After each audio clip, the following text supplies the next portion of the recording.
welcome to Flory Models. I'm Philip Flory. Kit review time. Today we've got Bandai's latest Stormtrooper. This is the first order Stormtrooper. Now, as you can see behind, and we have got the full builds on the site, we've already done the actual normal Stormtrooper and we've done the Sand Trooper. Now the Sand Trooper, to be honest, is about to get fully weathered this afternoon after I've done this review for this one. Then I'm going to put this one together. So if you want to see all the Stormtroopers, we're going to have a special section on the Flory Models site where you can see all of them being built, well basically this one being built, and then how to weather and deal with the other two as we make our way through. Plus the fact we've got lots of other things on there. We've got Darth Vader, we've actually got the Scout Trooper, and we've got a few other things coming up in the near future as well. So let's have a look. So straight off in the box we can see this fantastic you know, sort of innovation, the way that the Stormtroopers have gone through the Clone Wars, the normal Stormtroopers, and now we've got these which are looking very futuristic. So usual thing on the box, as you can see, we've got some shots from the film and then the actual figure himself. As you can see, he is fully posable and does come with different weapons fits, and the hands, as you can see down here, and things like that, as do all the usual Stormtroopers. Your kit number for this one is 020317. Okay, and we've got a little bit more down there and the same on the other side of the box. So opening up the box, as we can see, I bet that won't stand up, but we can try. No, it's all very wobbly over there, so we'll just try and be a bit careful, and we'll stick him just here. Okay, so usual thing, we'll start with the instructions first. Okay, then we'll have a look through. Now, all the troopers technically go together exactly the same. That's why during the full build of this one, we used this particular kit for it. And then obviously we then show how to do the normal Stormtrooper and the weathering on the Sand Trooper, so forth and so on. Because the generic and the posing, the way that all the limbs work is all the same right the way through. So, starting off, we've got, same as we do with all the usual troopers and everything else like that, we've got the actual head system. So you've got the two parts of the helmet going in there, then the front parts, the eyes, the various bits and pieces, and then the famous trooper's helmet just down here at the bottom. Then we're moving over to the upper torso. So this is his shoulder section. Again, it's all polycaps, which means he's fully posable and everything else like that, which we'll show you in a moment. Chest plates go through. The neck roll system, and then the forward and back plates go in. The tummy, or the sort of the midriff area going through, straightforward as you can see on those, and then we've got the extra parts going on there just like that. So the upper and lower torsos go together, then the head goes on. Then we're working into the pelvis area, or the waist as they call it. Okay, so you've actually got usual thing, the systems going through exactly the same as it is for all the troopers, goes on the side there. A couple of little differences with these little parts going on here, but generally they're all the same. You've got the tail bit as well, which is, this is the way the stand would fit from the rear if you wanted them on a stand with a rear.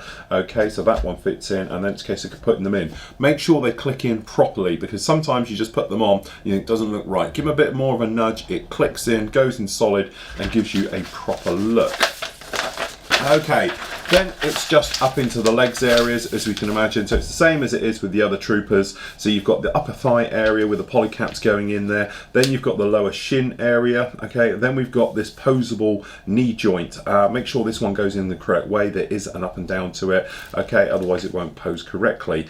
Then usual thing, we've got the hip joint, which is the same as it is on the others, which is a swivel joint, and the foot, and then the lot all goes together. So it's very straightforward. Then it's a mirror for the other side, as you can imagine, right the way over. Okay, then you can actually just push the legs in there just like that. Okay, then next up, it's straight into the actual system, putting on these side little areas on there, and for the other side. Okay, and then it's the same going through the arm section. So we've got the usual thing with the arms. So we've got the actual shoulder joints going through, then the upper sort of bicep area, the lower forearm. Okay, and they go together in the same way. Posable hands as well. So we've got multiple types of different types of hands, which I've got down here. So you get fists, open hand, holding the gun, pointing, things like that, so you can pose them. Then onto the back. This is where it's slightly different to the other ones. Is same thing for the other arm, as you can see going along, and then both the arms pushed together, but obviously we got slightly different weapons. So you've got your traditional sort of E11 blaster. Then we've actually got this sort of nightstick, a very futuristic type of nightstick system, and the type of riot shield we've got down there. Then we've got obviously the newer blaster system going down on there, okay, with the sort of retractable stock, so you can have the stock on or off with this one. Okay, and then this is what we're talking about, the different types of grip. So you've got a fist, so if you want to use the riot shield with the sort of nightstick, okay, and then you've got the stand. Obviously this part stand here is an optional extra, okay, but you can put them in the floor like that. And then easy, grabbing all the different sheets. You've just got all the usual markings to go on. Now with these, in fact, there's very, very few. You've got little ones all over this one, tiny little bits test down in here, but generally nothing really go on about. And you might be worth going in there with paint. The major part, to be honest, all the stickers or the transfers or the decals going on is going to be on this nightstick area, because the rest of it is very few and far between. But you can see he looks absolutely fantastic. So this one, to be honest, is very straightforward if you've built the other ones. If you haven't built them, just make sure you take notice of the part numbers, the call outs and the bits you're using. Because to be honest, I've done now 4 or 5 of these and it still catches me, because I'm thinking, oh, I'm getting good at this, I don't need the instructions. Actually you do, because if you get your left and rights around the wrong way, it takes a little bit of time to sort of get them together. Your decals, they're absolutely fantastic, they're very nice, okay, and they go through. My only thing is they have quite a large, they're quite thick and they have a little bit of carrier film on them, so sometimes I actually prefer the stickers, which is something we'll look at in a moment. So down on here on fret A1, as you can see, we've got the feet, which is slightly different on this one, because these guys are, as you can see on the bottom of this one, we have no tread. Okay, but the ones we have full tread on the bottom of the actual shoes, which is quite a nice touch. The different types of blasters, okay, so as you can see, this is the more futuristic sort of version of the E11 blaster on there. All the different posable hands, so we've got fingers on triggers, and then this is part of the inner hands, as you can see. We've got the fist and the open hands. You can tell the neck roll and the different areas with the normal Star Wars troopers, you know, from the sort of the normal trilogy. They're very smooth plastic. These are ribbed now, okay, to sort of give you that more sort of modern feel to them and everything else like that. Got the lower face guard, obviously on the helmet, which is slightly different to these guys down on here, but as you can see, beautifully done. If you've seen any of my reviews on Bandai before, you will just know that the thing to remember is these are the best kits on the planet, bar none. They go together fantastically well. I've never used glue on any of the kits so far, okay, apart from a couple of little hoses, things like that, but general construction I've used no glue, which is great because you can take them apart afterwards and put them together for painting things and things like that. The plastic is of the highest quality. I've yet to find an ejector pin that gets in the way of anything, or an ejector pin that is actually visible. They're always on the inside, okay, and things like that.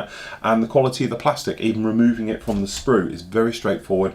Quick clean up with a knife and usually a skinny stick, and I'm good to go. So other parts we're looking at down here, we've actually got the pelvis. The black stuff is obviously the stuff all on the inside you don't see, but that's where all the mechanics are. So we've got down here, this is the knee joint, this is the actual up on the hips. Obviously we've got the sort of, you know, the groin area, things like that, and the pelvis, the different areas. And if you look down on here, you might see that this is slightly shiny. This is actually a different plastic. This is black, so, you know, your normal sort of styrene, perhaps a little bit more flexible than normal, all right? But this in here is actually smoked clear on the same sprue as we've got this white area, which I do believe is for around the actual, no, this one is on these, is it not the knees? I don't think it's the knees on these ones, but we'll actually have a look in a moment, all right? But as you can see, beautifully done, large, chunky locating tabs, and this is what makes these kits so good. This is why they fit together exceptionally well. They've got very good, strong locating points, good at anchor fixing, so that means everything goes together so well you don't end up needing glue and things like that. The other thing we spoke about with all of these guys, none of these are painted. These are plastic that comes from the kit, okay? So down in here, as you can see, the whiteness of this is absolutely fantastic. You can see how shiny and gorgeous this is, all right? This isn't painted, this is just plastic, okay? So you can cut it and you have no problem. So we've got the riot shield, obviously one of those clear parts is gonna go in here, the upper front and rear chest plates, the forearms, things like that down on here. Obviously we've got the tummy area, okay, and all the parts on here, the shoulder pads, absolutely everything. And as usual, it looks stunning. No problem with any of this whatsoever. It really does look nice, okay? Okay, last part up. So we've got here, it's very hard to see it, but actually this is the helmet, okay? But because it's on the halves the way it is and all the rest of it, it's actually quite difficult. Then we've got the front part and the nose. So it's actually a multi-part helmet, which is a little bit more than the standard stormtroopers. Those tend to be 2 side bits, go at the back, 1 at the front, helmet on the top, and away you go. This one's a little bit different. The shoes had a small upgrade, okay? So we've got a little bit of detail on the shoe instead of just being a plain white, flat, glossy shoe. Top of the helmet, bottom of the helmet. helmet. The shoulder system is slightly different on this kit as well. It's a one piece instead of having the smaller parts over the side. These are your ankle pieces. This is your knee covers, and then obviously you've got the lower leg and the upper leg, as you can see down on here. And I do believe these are probably, these guys just down on here are for the knees. Okay, and again, the quality, absolutely fantastic. So just down in here, we have the stickers. Now the stickers, as I say, they do have their place, because I find if it's a spot, it's easier to use a sticker than it is a decal, because the decals tend to have big carrier film and they're quite thick. I've actually had more success using stickers and then really pushing them in heavy than I've had actually with the decals on these, amazingly, because when I first used the decals, I hated them, I didn't like them, they were nasty, and all the rest of it. I don't know if they changed them or just my opinion got a little bit better with them, but they were absolutely fantastic. Got a little bit of something here, which I might try and zap that later to see what it is. Usual thing, we have a face plate or a plate that they can stand on if you want to do them. You can put this inner one. This is basically how it works. This guy just sits on it like that. Okay, so you can pose him, or I should say it should be like that. Okay, so you can pose him on the stand if you wanted to. These do all link together. Not sure why you'd want to do it quite like that, but there we go. This is the clever part. This is how it's fully articulated. This is all like your PE. Sorry, not your PE. These are actually your plastic, but they're actually very soft. These are very much like your polycaps, is what I was trying to think of, all right? So it's that same type of plastic. It means that you've got good enough friction to actually be able to manipulate them and put them into positions, into any type of thing you want to do, as well as obviously they're strong enough that they're not just going to wear out in time and all the rest of it. But I've had loads of success with these. They work exceptionally well. And as I say, I've had no problem building any of the other troopers that I've actually done here. So there we go, that is the new First Order Stormtrooper. I think it's absolutely fantastic. I love the upgrade, it's got that fantastic futuristic look to it. Certainly, you know, I love the traditional Stormtroopers, but actually I think I prefer this one as well. So if you want to see this one built, join us probably in about a week's time, and this one will be up on the site, so you can actually see this one being built as long as well with, I should say, the traditional Stormtroopers, because I'm going to actually weather them and show you about doing those all at the same time. So we're going to have a bit of a Stormtrooper special. Okay, so that's it. That is Bandai's brilliant 1/12 scale First Order Stormtrooper.